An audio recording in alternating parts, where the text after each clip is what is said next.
Allahu i lartësuar nuk i ka dhënë gjithkujt leje me bë eksperimente me fe. Edhe më thonë hajtë ta provojune. Përderisa pas ka mendime të ndryshme, ata pa dhonin një mendim.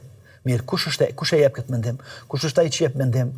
Kush është ai që Allahu ja ka leju durt, që i ka leju që durt e tij me i fut në çështje të fesë, është pikërisht ai i cili është kompetent. Domethënë ai i cili ka kompetencë profesionale. Domethënë çka është kompetencë profesionale? Ai i cili ka plotësuar kushtet për me qenë dietar i fikut. Për me qenë dietar i fikut ose për me qenë mujtehid, që është në gjuhën edhe terminologjinë e shariatit i thuhet mujtehid ai i cili arrin në nivelin edhe shkallën e diturisë edhe të mençurisë edhe ka gjithashtu të lexuar më shumë për interpretimeve tjera, për dietarëve të tjerë dhe ka arrit në shkallën që më është në gjendje me i interpretu tekstet fetare, ajetet dhe hadithet pa u ndihmu me ndonjë dietar tjetër.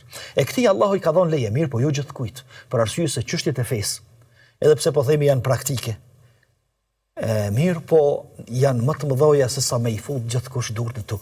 Kanë vlerë më tepër. Dhe përshojnë më tepër se sa çdo kush me i fut durt në to, dhe këtu duhet ta nxjerrin e pa rrezikun e atyre të cilët i fusin durt në interpretimin e fesë pa kompetencë.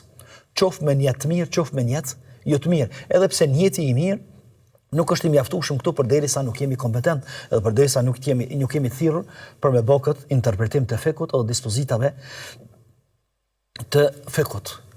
Dhe në sajë të kësaj pejgamberi alayhi salatu wassalam thot kur mujtehidi, domethënë që ky mujtehidi, që ka arrit shkallën me qenë dietar i fekut, me qenë mujtehid në fek, thot kur mujtehidi e jep një konkluz të tij, edhe e nxjerr një fatva për një çështje të caktuar.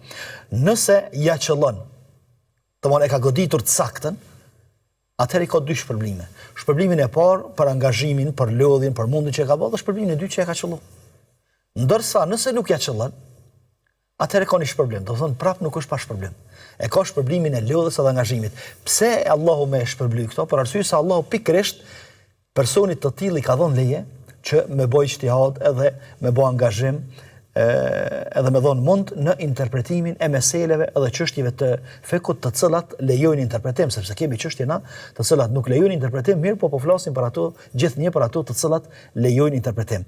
E që do të thotë se ai i cili e mrin këtë shkallë edhe ka leje prej Allahut, domethënë i plotson kushtet për me marrë lejen prej Allahut të lartësuar që me interpretu fen edhe dispozitat e shariatit, ky sillet mes një shpërblimit edhe dy shpërblimit. Domethënë pa shpërblim nuk mbetet.